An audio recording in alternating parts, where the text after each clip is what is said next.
নমো ভগবতে বাসুদেবায় নমঃ। জয় শ্রীকৃষ্ণ। রাধে রাধে। নমস্কার বন্ধুরা। হিন্দু ধর্মের একাদশীর অত্যন্ত পবিত্র গুরুত্বপূর্ণ একটি তিথি। প্রতি মাসে দুটি একাদশী আসে। এখন চলছে পিতৃপক্ষ। পিতৃপক্ষের একাদশী তিথি ইন্দিরা একাদশী নামে পরিচিত। পিতৃপক্ষের এই একাদশী পরে এই তিথিটি অত্যন্ত পবিত্র এবং গুরুত্বপূর্ণ বলে মনে করা হয়। ইন্দিরা একাদশী তিথিতে ব্রত পালন, দানপূর্ণ, পিতৃকর্ম করলে পূর্বপুরুষেরা মুক্তি লাভ করে। এছাড়াও বলা হয়, যদি আপনি কোনো কারণে একাদশী ব্রত পালন করতে নাও পারেন, সেক্ষেত্রে কেবলমাত্র আপনি একাদশীর ব্রত কথাটি শ্রবণ করে শ্রী হরিবিষ্ণুর উদ্দেশ্যে ওই দিন যদি একটি ঘিয়ের প্রদীপ প্রজ্বলন করতে পারেন, তাতেও এই একাদশী ব্রতের পূর্ণ ফল পাওয়া যায়। তাই বন্ধুরা, এই একাদশী আপনি কবে পালন করবেন এবং একাদশীর ভৌতিক জগতে বসবাসকারী দুঃখী শরীর ও মনের রোগ ব্যাধি দূর করার জন্য পরম ঔষধরূপে সৃষ্টি করা হয়েছে। তো বন্ধুরা, এমনই পরম কল্যাণকারী একাদশী তিথি আবারও আসতে চলেছে। সেই একাদশীর নাম হচ্ছে ইন্দিরা একাদশী। ইন্দিরা একাদশী কবে এবং কবে এই দিন পালিত হবে, এই দিন একাদশী ব্রতটি আপনারা পালন করবেন, তা অবশ্যই আজ শ্রবণ করবেন। শাস্ত্রমতে ইন্দিরা একাদশীতে ব্রত পালন ও তর্পণ করলে পূর্বপুরুষদের সমস্ত পাপ ক্ষয় হয়। এই একাদশীর প্রভাবে সুখ, সমৃদ্ধি ও আধ্যাত্মিক উন্নতি লাভ করা যায়। এই তিথিতে ব্রত পালন করলে নরকে বসবাসকারী পূর্বপুরুষরাও মুক্তি লাভ করেন। ইন্দিরা একাদশী ব্রতের প্রভাবে বৈকুণ্ঠ লাভ করতে পারেন পূর্বপুরুষরা। তবে যারা এই ব্রত পালন করতে পারবেন না, তারা বিষ্ণুর পুজো করুন। তার উদ্দেশ্যে কালো তিল দান করবেন। এর প্রভাবে পূর্বপুরুষেরা শান্তি লাভ করতে পারবেন। পূর্বপুরুষদের নামে এই তিথিতে পূর্ণ দান করা অতি প্রয়োজন। তাই অবশ্যই আপনারা এই ইন্দিরা একাদশী ব্রতটি ভক্তি ও ভালোবাসার সঙ্গে পালন করবেন। এই একাদশী ব্রতটি পিতৃপক্ষের কৃষ্ণপক্ষে যেই একাদশী ব্রতটি পালিত হচ্ছে, সেই একাদশীর নাম অবশ্যই ইন্দিরা একাদশী। তাই এই একাদশী কবে পালন হবে এবং কোন দিনে এই একাদশী ব্রতটি আপনারা পালন করবেন, এই একাদশী তিথি কতক্ষণ থাকছে এবং একাদশী তিথিতে কি করবেন, কি করবেন না, সমস্ত কিছু এই ভিডিওর মাধ্যমে আপনাদের জানিয়ে দেব। এবং এই একাদশীতে কি কি খাবেন, কি খাবেন না, কি খেলে শুভ, কি খেলে অশুভ, সমস্ত কিছু আজকের ভিডিওতে বিস্তারিত আলোচনা করব। বন্ধুরা, আমি রূপা আপনাদের সবাইকে ভালোবাসা জানিয়ে আজকের ভিডিও শুরু করছি। আশা করি ভিডিওটা আপনারা একটা লাইক দিয়ে দেখা শুরু করেছেন। অনুরোধ করব চ্যানেলটাকে সাবস্ক্রাইব করে পাশে থাকবেন। এবার চলে আসছি মূল কথায়। হিন্দু পঞ্জিকা অনুসারে ইন্দিরা একাদশী আশ্বিন মাসের কৃষ্ণপক্ষের একাদশীতে পালিত হয়। এই একাদশীতে শ্রীহরির রূপ ধরা হয়। বিশ্বাস করা হয় যে এই দিনে উপবাস করলে সর্বদা সুখ লাভ হয় এবং পাপ ক্ষয় হয়, সৌভাগ্যের প্রাপ্তি ঘটে। তাই এই ইন্দিরা একাদশী পালন করা আমাদের হিন্দু পঞ্জিকায় অন্যান্য সকল একাদশীর উপবাসের থেকে শ্রেষ্ঠ বলে মনে করা হয়। তাই এই ইন্দিরা একাদশী আপনারা কবে পালন করবেন আপনাদেরকে জানিয়ে দিচ্ছি।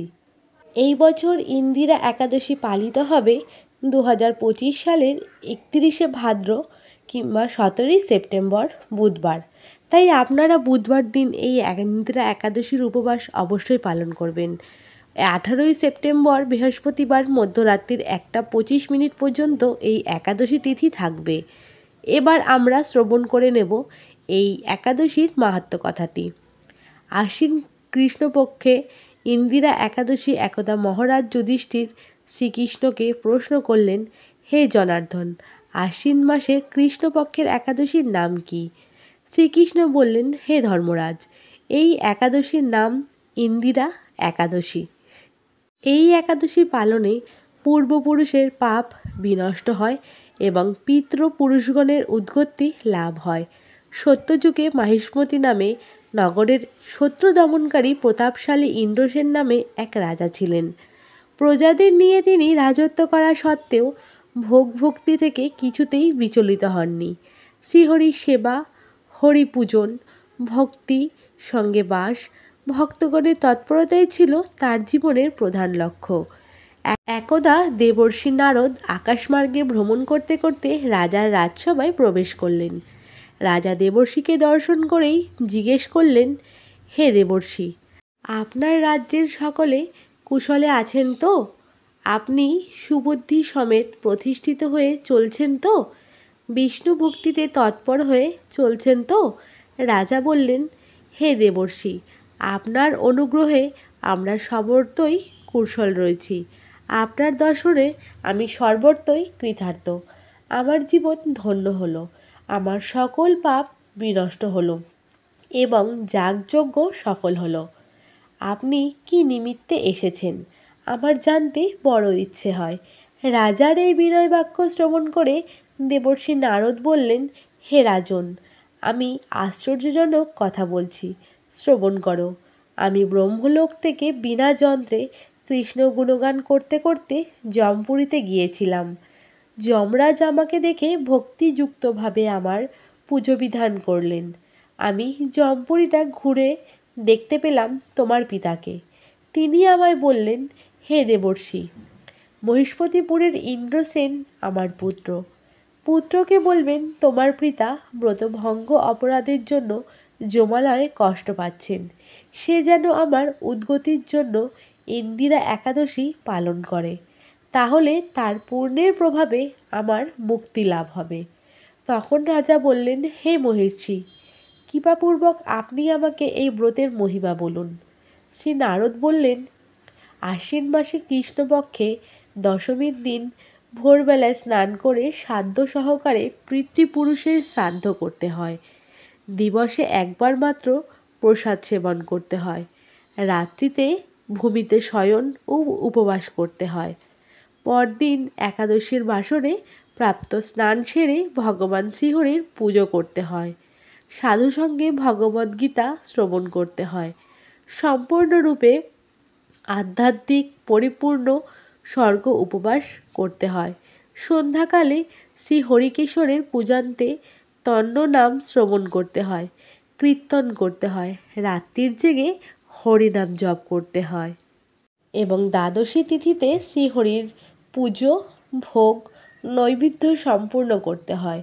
ব্রাহ্মণ সাধুদের সেবা করাতে হয়। এই রূপব্রত পালন করলে নরকগামী পিতাও শ্রী বিষ্ণুলোকের গমন করেন।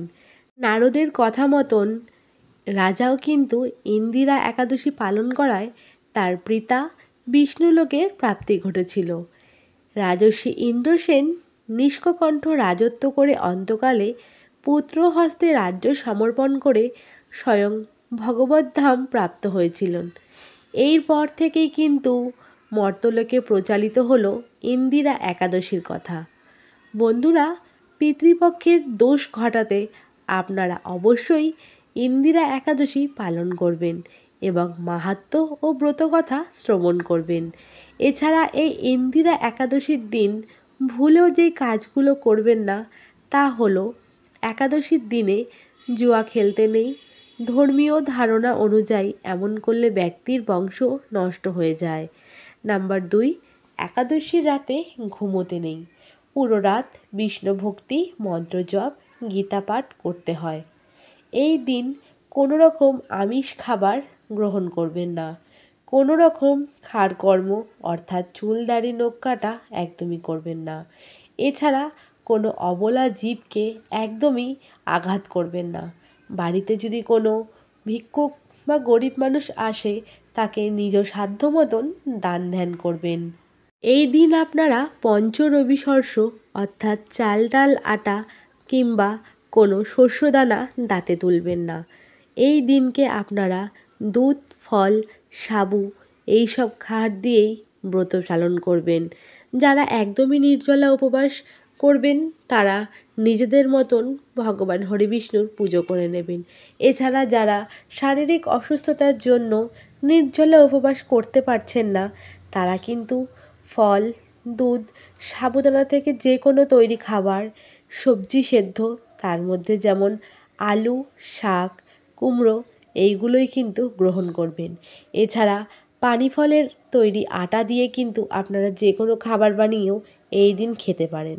অবশ্যই ফলের রস, দুগ্ধ জাতীয় যে কোনো খাবারগুলোই গ্রহণ করবেন। শ্রী হরিবিষ্ণুর নাম নিয়ে আজকের ভিডিও আমি শেষ করছি।